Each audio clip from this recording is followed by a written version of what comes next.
नमस्कार दोस्तों, आप क्राइम तक देख रहे हैं। बात करते हैं रन्या राव की। दरअसल ये पूरा मामला अब यू टर्न ले चुका है। इस मामले में रन्या राव के पिता डीजीपी रामचंद्र राव शिकंजे में हैं और एक आरोपी ने इस बात का खुलासा किया है। वो पूरा खुलासा क्या है वो पहले मैं आपको खुलासा बता दूं। मेरे पास दरअसल एक अरेस्ट मीमो भी है। एक वीडियो मैंने कल भी इस पर बनाई थी और आपको पूरा अरेस्ट मीमो दिखाया था, किस तरह से डीआरआई के अधिकारियों ने रन्या राव को गिरफ्तार किया। अब जो नया अपडेट सामने आ रहा है वो कुछ इस तरह का है। रन्या राव को एयरपोर्ट पर मदद करने का डीजीपी पिता ने दिया था निर्देश। आप सोचिए, यानी कि उनके जो फादर हैं रामचंद्र रॉय, उन्होंने निर्देश दिया था। यह खुलासा किया है कांस्टेबल ने। कैपेगौड़ा एयरपोर्ट पुलिस स्टेशन पर तैनात जो कांस्टेबल है जिसका नाम है बसव राज, उसने खुलासा किया है और वो सीधे तौर पर रामचंद्र राव के आदेश का पालन कर रहे थे। उसने बोला है वरिष्ठ अधिकारियों के निर्देश पर रन्या राव को ले जाने का बंदोबस्त की जिम्मेदारी उन पर ही थी। और यह बाकायदा उसने खुलासा किया है कि उसको निर्देश दिया गया था कि मैडम को सिक्योरिटी क्लियर में दिक्कत ना हो, मैडम को किसी प्रकार की दिक्कत ना हो। तो सवाल यह उठता है कि क्या वाकई रन्या राव की करतूतों के बारे में क्या उनके पिता रामचंद्र राव को पता था? क्या इस बात की अनदेखी की गई? ऐसे तमाम सवाल जो अब खड़े हो गए हैं।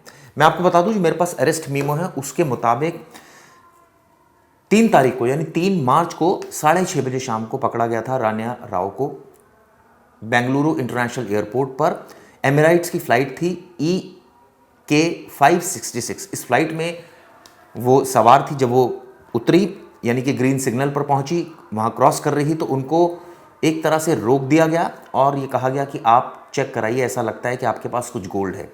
उसने इनकार किया और जब फर्दर चेक किया गया तो खुलासा हुआ, क्योंकि DFMD एक मशीन होती है जिसमें जो ग्रीन चैनल पर लगी हुई थी उसमें बैगेज पॉजिटिव साइन दे रहा था, पॉजिटिव इंडिकेशन दे रहा था कि कुछ मेटल है अंदर। और इसके बेसिस पर जब तहकीकात हुई तो पता चला कि मैडम ने न सिर्फ वेस्ट पर, काव्स पर, इसके अलावा उनकी पॉकेट में भी था गोल्ड और इसके अलावा शूज़ में भी उन्होंने छिपा रखा था। ये तमाम जब उनकी सर्चिंग फ्रिस्किंग हुई तो ये करीब 12 करोड़ का गोल्ड मिला, आप सोचिए। और उसके बाद सवाल ये उठता है कि मैडम तो कई बार विदेश जा चुकी है। अब उनकी पूरी ट्रैवल हिस्ट्री निकाली गई, ये कब कब गई, कैसे गई। एक बार तो पता चला कि वो उन्होंने फ्लाइट जो रूट उनका दुबई एयरपोर्ट से कुछ क्लियरेंस मिला था, वो एक पर्टिकुलर जगह पर जाने का मिला था, लेकिन वो वाया इंडिया वहाँ पहुँच गई क्योंकि गोल्ड स्मगलिंग में वो शामिल थी। अभी किसके इशारे पर काम कर रही थी? मैडम ने कई खुलासे किए, यानी रन्या राव ने। उसने कहा है कि एक शख्स वहाँ पर उनको मिला था दुबई एयरपोर्ट पर जिसने ये सामान दिया था और ये एक पैकेट में था। और उसके बाद वो वॉशरूम गई, वहाँ पर उसने टिश्यू पेपर और जो टेप थी वो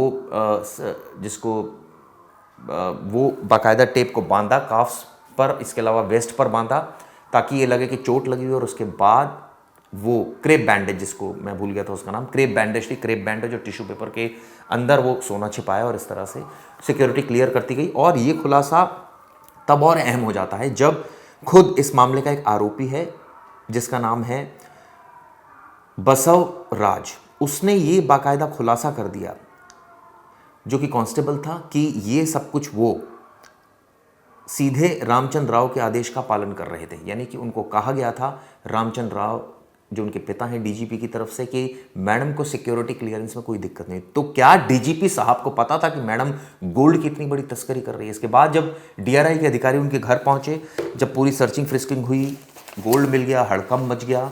इसके बाद वो उनके घर पहुंचे, यानी देर रात पहुंचे। 3 उनकी वॉलंटरी स्टेटमेंट रिकॉर्ड की गई। इसके बाद वो जब पहुंचे Nandwani mention 5th cross road, level road, Bengaluru, यहाँ पहुंचे तो यहाँ पर 2 करोड़ कैश, 2 करोड़ की ज्वेलरी, उनके पति मिले जतिन विजय कुमार। पूछताछ की गई, ये पैसा कहाँ से है, कोई इसके बारे में जानकारी प्रॉपर नहीं दी गई।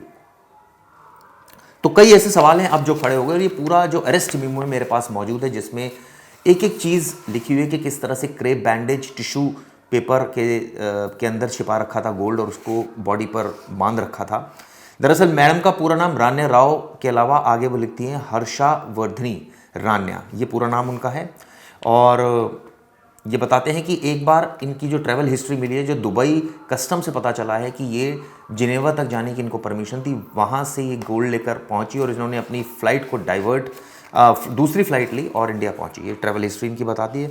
एक्सप्लेन नहीं कर पाई कि आखिर ये जो कैश और गोल्ड मिला ये कहाँ से, जो उनके घर से मिला, ये कहाँ से आया। इसके अलावा वो इंडिया क्यों आई थी ये भी एक्सप्लेन नहीं कर पाई। अब सवाल ये उठता है कि किन के लिए काम कर रही थी, कितना गोल्ड रिकवर हो पाएगा एग्जैक्टली नहीं, या सिर्फ ये कहानी यहीं दफन हो जाएगी। ये सबसे अहम बात है, क्योंकि हम सब ने देखा इस तरह के केसेस में। अब चूंकि वो रडार में है, डीआरआई के इन्वेस्टिगेशन कर रही है। इसकी जो इन्वेस्टिगेटिंग ऑफिसर है वो भी मैं आपको बता दूं कि पूरा पेपर मेरे पास मौजूद है, जिसमें डीआरआई जो इसकी पूरी तहकीकात कर रही है। Neha Kumari senior intelligence officer है जो पूरे मामले की तहकीकात कर रही है। उनका कहना है कि जो रान्या राव है उन्होंने 135(1)(a) 135(1)(b) कस्टम एक्ट का उल्लंघन किया है 1962। इसके अलावा अंडर सेक्शन 135(1) सेक्शन 135(b)(a) ये भी कस्टम एक्ट है, इसका भी उल्लंघन किया है। इसके अलावा 104 सेक्शन है वो भी कस्टम एक्ट का, वो भी उल्लंघन किया है। तो अब इस बेसिस पर मुकदमा दर्ज हो गया है। मैडम अभी भी जुडिशियल रिमांड पर है। सवाल ये उठता है कि इस पूरे मामले में पिता यानी कि डीजीपी रामचंद्र राव का कितना रोल है, क्योंकि ये तो खुलासा हो गया जिस तरह से बसव राज ने खुलासा कर दिया है कि कहीं ना कहीं वो जो काम कर रहा था वो किन के इशारे पर कर रहा था। ऐसे में बसवराव का क्या कहना है, पहले स्टेटमेंट सुन लीजिए। जिस दिन रान्या को गिरफ्तार किया उस दिन शाम 6:20 पर रान्या ने उन्हें कॉल किया। रान्या ने बताया कि वो दुबई से आ रही है और मदद मांगी। जब एयरपोर्ट से रान्या रवाना हो रही थी उस समय बसव उनके साथ थे। इसके बाद वो डीआरआई ने रान्या को अरेस्ट कर लिया था। रान्या राव के बारे में भी तमाम जानकारी मिली कि उनके पास से इतना बड़ा 14 किलो करीब सोना मिला जिसकी कीमत 12 करोड़ रुपए थी। लेकिन अब ये जो कन्फेशनल स्टेटमेंट है ये कितना अहम होने जा रहा है ये देखने वाली बात होगी। दूसरा, इस मामले में जो पहले गोल्ड, अभी तो 2 केसेस हैं, एक तो गोल्ड घर से मिला है, एक उनके पास से मिला है। इसके अलावा कितनी बार वो गोल्ड लेकर आई हैं, किन किन को दिया है, कौन कौन लोग इसमें शामिल थे, पूरा मोबाइल हिस्ट्री उनकी, पूरी एक टीम डेडिकेटेड है डीआरआई की जो इस पर लगी हुई है, उनसे पूछताछ कर रही है। हालांकि वो कोर्ट में रोई भी थी। उनका कहना था कि डीआरआई के अधिकारी उनको हरास कर रहे हैं। सवाल ये उठता है, मैडम से पूछताछ डीआरआई अधिकारी अगर नहीं करेंगे तो सवालों के जवाब कैसे मिलेंगे, कैसे पता चलेगा कि इस नेटवर्क में कौन शामिल है। इसका पॉलिटिकल एक तरह से कलर भी चढ़ने लगा है होली के रंग के दिन, यानी कि राजनीतिक रंग चढ़ने लगा है पूरा मामला। बीजेपी के समय में एक लैंड अलॉट हुई थी, ये आरोप लगाया कांग्रेस ने, और कांग्रेस पर आरोप लग रहे हैं कि एक मंत्री जी शामिल है इस पूरी उसमें ये पूरे घोटाले में। सवाल ही उठता है कि कौन वो पॉलिटिशियन है, कौन वो ब्यूरोक्रेट है, कौन वो लाइजनर है, कौन वो दलाल है जो इसके बीच में शामिल थे, जो पूरा ये गोल्ड स्मगलिंग का धंधा चल रहा था, किसके इशारे पर रन्या काम कर रही थी, ये सबसे अहम होगा। इस वीडियो में हमने ये बताने की कोशिश की आपको कि किस तरह से अब जो खुलासा किया है आरोपी ने, उससे पूरा मामला ये एक डिफरेंट इसने दिशा ले ली है, एक अलग दिशा ले ली है। अब इसका क्या दशा होगी, क्या दिशा होगी, देखने वाली बात होगी। लेकिन डीजीपी रामचंद्र राव मुश्किल में है, हो सकता है उनको गिरफ्तार भी किया जाए अगर उनके खिलाफ सबूत मिलते हैं। खैर, ये वीडियो आपको दोस्तों कैसी लगी जरूर बताएगा। शुक्रिया।